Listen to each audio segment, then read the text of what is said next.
I want Steve Tober with Scott Illiano, the West Essex High School baseball coach. Happy holidays to everyone. Merry Christmas. Happy New Year. A great stocking stuffer to think about in the holiday season this year. Our Time, a high school baseball coach's journey by the gentleman to my left, Scott Illiano. And Scott, will begin with, you're a fairly young man in the midst of your career. You had a book came to mind, and a lot of people making the effort to make a book happen. Tell us about the genesis of this, just to make Our Time come to fruition. At the conclusion of our 2006 season, a lot of our players were commenting that our season seemed like it was something more that was scripted out of Hollywood rather than something that we had lived through. So they had commented that somebody should write something up, or we should maybe do something with this. But I was finding myself in conversations very often with people where we would end up saying, you can't script this stuff.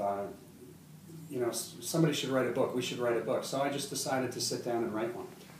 Not an easy undertaking. Right? I mean, being a writer myself and other people in the writing business, it's quite a time commitment. But obviously you found it very worthwhile. It's a very readable book.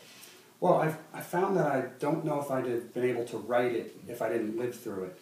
So the fact that I had lived through it made the process rather, a little bit easier. And I think if you do your job as a writer, then the writer's job is to hold a mirror to society.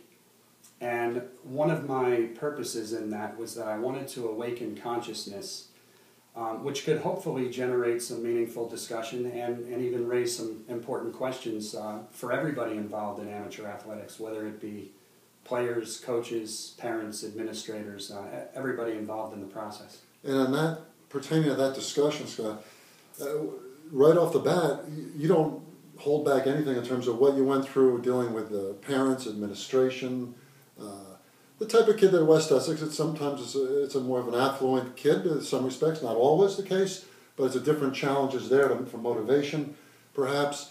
But the whole thing of just dealing with school administrations today, maybe the average fan is not aware of what goes on in a school building, even beyond that. Well, I think that there's a whole aspect of our profession that college doesn't prepare you for. I would even say that they don't even tip you off that you should expect to encounter it. I recall being in college and they were teaching us about Madeline Hunter and Bloom's taxonomy, and they encouraged us very strongly that it would be to our benefit if we got involved in extracurricular activities, if we became the advisors of clubs or the coaches of teams. But there was no one that tipped us off, and there's very few courses in education, at least at that time, that there is a component in our profession that you should expect to deal with, and you have to know how to deal with it and how to handle it fairly and appropriately. So I mentioned that at the start, and I hope that people can take something from my experiences and learn from them. You made a conscious decision, you write it in the beginning of the book. In certain cases, certain individuals do not have their real names, and there's other ones do, but explain that whole component. I mean, obviously you're in the midst of your career as an educator, as a coach, and what went into that decision? I took a look at what I felt was most important in the process, and I didn't think that individuals were the most important or relevant part of the story. I felt that the issues were more relevant, and as I wrote, I didn't want what anybody had done to me in a certain circumstance or situation, or how I may have been treated or not treated in a situation. I didn't want that to be the most important thing. What I wanted people to consider is, why did people feel the pressure to do certain things? Why did they feel the pressure to act a certain way, or why did they feel the pressure to maybe ask something of me? I think that was much more relevant, and I just felt that the issues were something that I wanted the reader to be more attentive to rather than the individuals. I must say, and we're talking to Scott Illiano, Steve Tober, Sideline Chatter, Our Time, a high school baseball coach's journey. And what I love about this book, Scott, I read every page and enjoyed it, is it is a story that captivates you. You care about this 2006 team and the individuals. A couple of the players like Don Raimondo, I remember, and a few of the others, Bob, the catcher, and Ruggiero at shortstop, and the guys you had to move around positions. There was a lot of challenges with that 2016 injuries and other factors. And I remember the Cordasco young man who had the neck injury from football, and you had to deal with him coming back. And, so, and you start to care about it, which is part of a story. You're telling me a story. You have to care about the characters, which happens in this book. You do, and I think what makes the story, I think, interesting is what we all went through together, sometimes to the point of mental anguish. And what I wanted to do was depict what it's truly like for a coach. What a baseball player goes through during a season is a constant daily battle between fear and confidence. But fear is a much bigger, stronger power simply because the game just beats you to death because you fail so often. So I wanted to give people a look at what it's like. How do you interact with your players when you know that the game is beating them up and you know that the failure is getting the best of them and that they're frustrated? How do you deal with that for individuals, and how do you deal with that collectively as a team? And with that, I think that there's another struggle, that at some point for any coach, there will be a point in time where the scoreboard becomes God to them. And if you don't find a way to manage that, then that will destroy you. And I wanted to highlight that because it weighs very heavily on all coaches. I think about victory and defeat, which you allude to, and even though the Greater Newark Tournament championship year in '06 went on to win an overall Group 2 state championship a few years later, it doesn't get any easier, does it? I mean, you'll be back in March and you'll have the same, say, day-to-day trials and tribulations of raising up another team. Although you talk about in the book the whole thing of will these victories take the pressure off, but it doesn't in the end. It's still a process, isn't it? Absolutely. You know, I've even noticed this fall, there were a couple coaches, I think it's a fallacy that you think that when you win, then you can live happily ever after, and that's not true. Each year you get a brand new team, you get a brand new season, the scoreboard starts 0-0, and you get a new set of problems. And I've even noticed this fall, there were two NHL coaches, one with the Anaheim Ducks and one with the Carolina Hurricanes. Both won Stanley Cups and they were fired. About a week ago, I walked by the newsstand and I saw a big picture of Tom Coughlin, and it said, "Tom must go." Little print it said, "If the Giants don't make the playoffs," and then big print it said, "Tom must go." So I would say that there's probably a coach that gets on the plane to Dallas and the scoreboard has become God to him, and you have to find a way to manage that. If you don't, it can be really difficult. But of course, there's different challenges at their level versus our level, and that's what I was trying to depict. Some of the challenges at our level are different than the challenges at the college level and the professional level. And the lessons that you teach, and even as sports writers, we don't always know what's going on behind the scenes, certainly don't. There was one passage I mentioned to you in an email I sent you. I was so touched, I found it very poignant in a sense. The young men that you had in the 2016 decided on their own in a certain situation, happened to be a party where there was marijuana present, and they decided on their own that, hey, we're in the midst of something special on the field, and they made a decision off the field where you weren't present, but those are the kind of triumphs with young men that go on in their lives that a lot of people don't never hear about, but they're as important as wins and losses, maybe probably more so, moving forward in their lives. Absolutely. One of the neat things I felt about this is I had a full awareness what happened in the practices and what happened in the games, but there were things away from the field that I didn't know about, that I had to talk to my players. So I had to conduct a round of interviews. And that's where I learned, little things, such as I described when John Bob and Mike Bustamante were imitating the way I demonstrate a left-handed pitcher's pickoff move.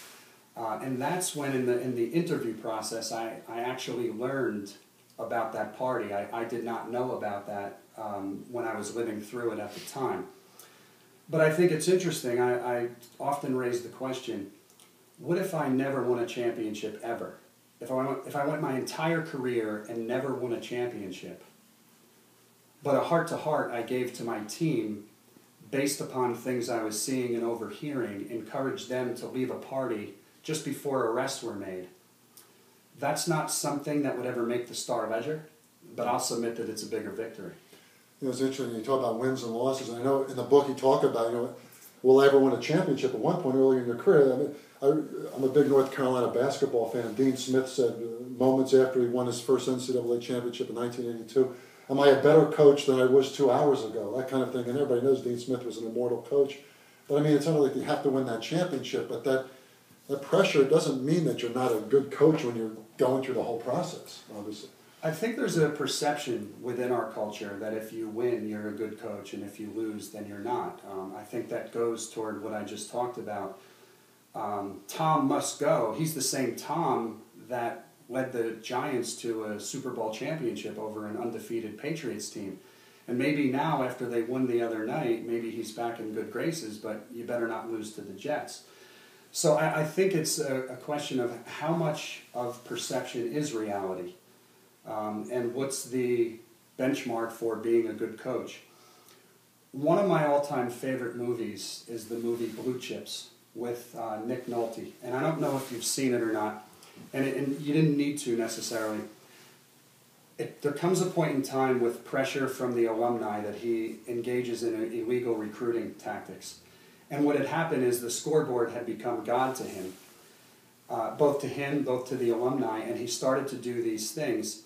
And as he said in the movie, he became somebody that he despised. And that's when, after the biggest win of the season, he confessed all these recruiting violations.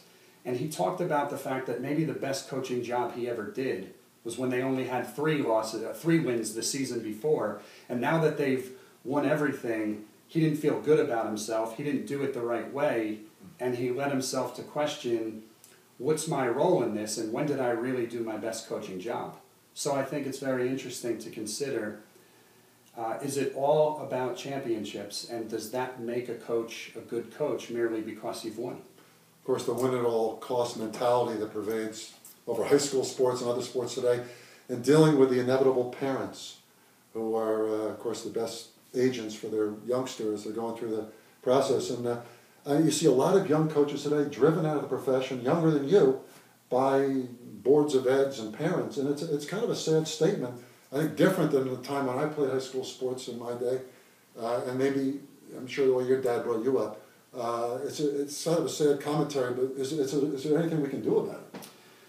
I think that what people have to realize is just how volatile what we do really is. It's extremely volatile, and people get very emotional. I think I saw last summer that Tony La Russa shipped a guy out of town because he felt one of his players' father was getting too involved. And you look at what happened to that team. I think that coaches should take certain steps to be proactive. I think that they should be very mindful of how they treat the players under their watch.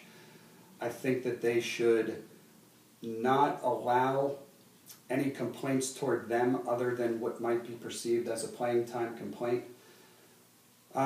Because if you don't take certain measures and if you don't deal with things in a proactive way, very often parents love their children so much that, and I write about it, the experiences and the dealings and the volatility involved.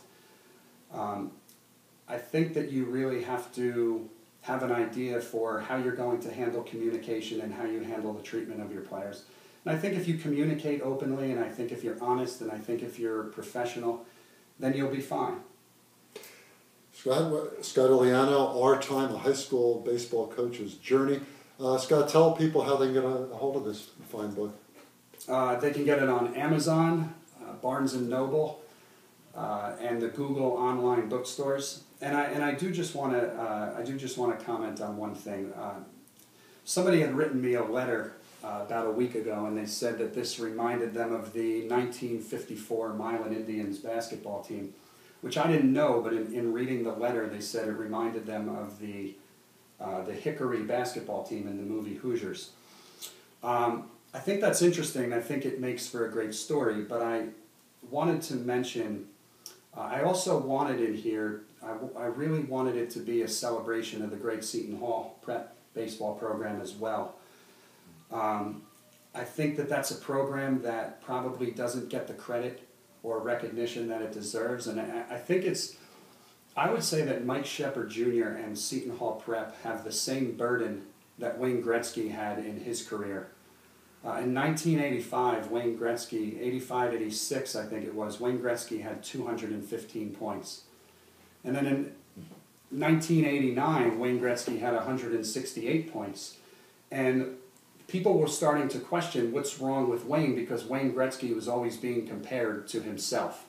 And I think Seton Hall has set a benchmark for that, where they've been so good and so consistent for so many years that they almost end up being judged in a different category all by themselves. And as a coach who has worked with teams, I've been in both roles. I've been an underdog and I've been a favorite.